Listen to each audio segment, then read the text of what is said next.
Eu queria entender qual é o lado dos bastidores da vida da esposa de um jogador de futebol que poucas pessoas É conhecem. verdade. É, eu vou falar de mim, né? Eu, antes dos jogos, a gente sempre fazia jejum, eu e o Bruno, e Uhum, jejuava. E quando ele ia para as concentrações, ele levava a palavra nas concentrações, né? uhum, E eu ficava em casa sempre intercedendo por ele. Quando eu não podia estar no time, no jogo, né? Porque era fora, eu estava intercedendo. Todo o tempo de 90 minutos eu estava ali orando, intercedendo, pedindo a Deus que abençoasse, né? O Bruno e todo o time, né? E como você falou, ser esposa de jogador, às vezes pensa que é fácil. Mas não é fácil. Abandonar a família, abandonar, né, a cidade, estar de que uma vez no ano em cada lugar diferente, se adaptar, né? uhum. E ficar muito sozinha, porque esse jogador fica muito sozinho. Então tem que ter um psicológico também muito forte ali para poder estar atrás ali estruturando, porque muitas das vezes ele vinha frustrado de um jogo que não deu certo, com um pênalti que ele perdeu e eu tá ali não. Vamos continuar firme, vamos continuar orando. Deus sabe todas as coisas. Você perdeu aqui, mas na frente vai acontecer. E o Bruno estava na melhor fase do- da carreira dele. E, e ali a gente entendeu que era um momento de Deus na vida dele, sabe? Porque ele era evangélico e já era, tinha uns mais de 10 anos que ele era evangélico. Mas a gente viu a mão de Deus mesmo acontecer, foi em Chapecó. Ali vocês viram Ali, Deus. Deus agir, Deus agir. Cara, uma coisa é fato.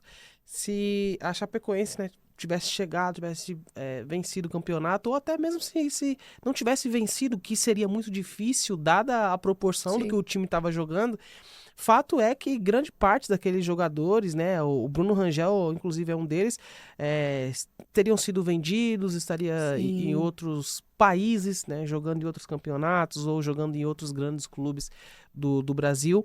E ali a gente percebe que os planos, né, planos que eram feitos sim. acabaram ali. É, é, é muito engraçado assim que no começo eu me sentia muito culpada. Você chegou a se sentir culpada? Sim, porque no final de campeonato, tudo assim, novo chega novembro, para Uhum. renovar contrato, ou se vai sair, vai ficar. Então, a gente conversava muito. Então, em Chapecó, esse ano, a gente sentou e conversou. Ele estava com proposta de outro clube para sair. Então, a gente sentou e conversou. Aí, ele falou assim, vida, a gente vai fazer o quê? A gente vai sair? Ou a gente vai ficar? Aí eu falei, Bruno, vamos ficar, porque você tá bem aqui, a Bárbara tá bem na escola, o Daniel tinha acabado de nascer, em uma cidade boa, estruturada e tal. Vamos ficar. Então, quando aconteceu a tragédia toda, eu falei assim, meu Deus, se eu tivesse falado para ele, vamos embora, ele ia embora, porque o Bruno era muito família, então tudo era em conjunto, tudo a gente conversava. Então, por muito tempo eu fiquei com isso na minha mente. Se eu tivesse conversado com ele, dissesse para ele, vamos embora, ele estava vivo aqui ainda, Ele estava aqui hoje. E aqui o que hoje. fez você se libertar dessa culpa, desse sentimento de culpa? Então, não foi fácil. Não foi fácil. Porque além dessa culpa que eu tinha, na verdade, também muitos julgamentos, né? Porque as pessoas julgavam muito. Eu creio que não só a mim, eu acho que as meninas também devem ter essa experiência.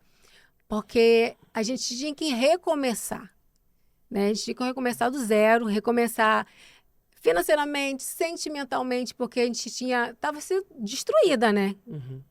E eu, nessa parte, eu pedi muito a Deus. E é o que eu falo para as pessoas hoje, né? Se você tá com uma dor, não camufla ela, não esconda, viva a sua dor. E aos pés de Deus. Porque Deus vai te colocar, a minha frase, né? Deus sempre vai colocar um remedinho diário para ir sarando a tua dor. E assim foi comigo. Eu sempre pedi a Deus, Senhor, me capacita, Senhor, me ajuda, Senhor, me sustenta. E eu sei que a cada dia Ele foi colocando o remedinho dele no meu coração e foi me sustentando. Eu não digo para você que a dor vai de vez embora, mas eu lembro hoje sem dor, E eu creio que foi Deus que me ajudou a me sustentar. Muita oração.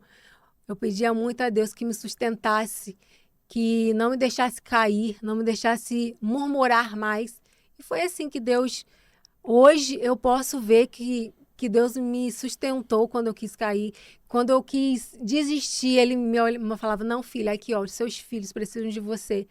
E foi essa base, Deus e meus filhos. Que se não fosse Deus e eles, eu acho que eu tinha desistido de tudo. Porque a dor que é o luto é uma dor profunda que eu não desejo para ninguém passar.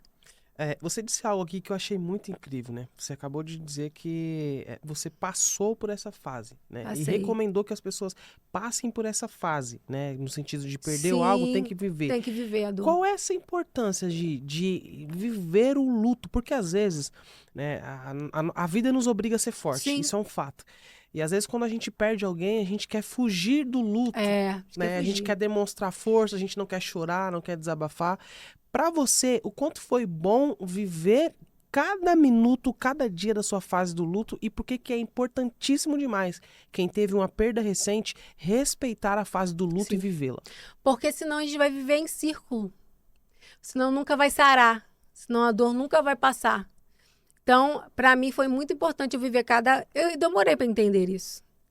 Demorei para entender que eu tinha que viver aquela dor. Que no começo eu camuflava, eu estava sorrindo para as pessoas, me fazendo de forte, mas por dentro eu estava quebrada. Então, o Espírito Santo, foi até o Espírito Santo que foi me conduzindo a falar comigo mesmo, dizer, viva o luto, viva cada dia do seu luto. E a importância disso foi hoje eu estar aqui falando sem dor. Não dói mais, não está doendo mais, porque eu consegui viver cada fase do luto. Primeiro eu neguei, primeiro eu falei, não, estou bem, eu consigo, mas depois eu entendi que eu precisava viver aquela dor. Eu me lembro que quando me batia o desespero, assim, eu entrava dentro do carro e eu gritava do meu coração doer. Mas eu sabia que era importante aquilo estar acontecendo para me libertar dessa dor. E eu creio que, eu falo que o meu carro é o lugar onde eu mais ouço Deus falar comigo. E nesses momentos eu gritava, eu chorava e eu sentia muito a presença de Deus me abraçar naquele momento. Então foi importante você ter vivido essa fase do luto. Sim, foi muito importante. E eu digo que é se apegar muito a Deus. Muitas vezes eu senti Deus me carregar literalmente no colo, né?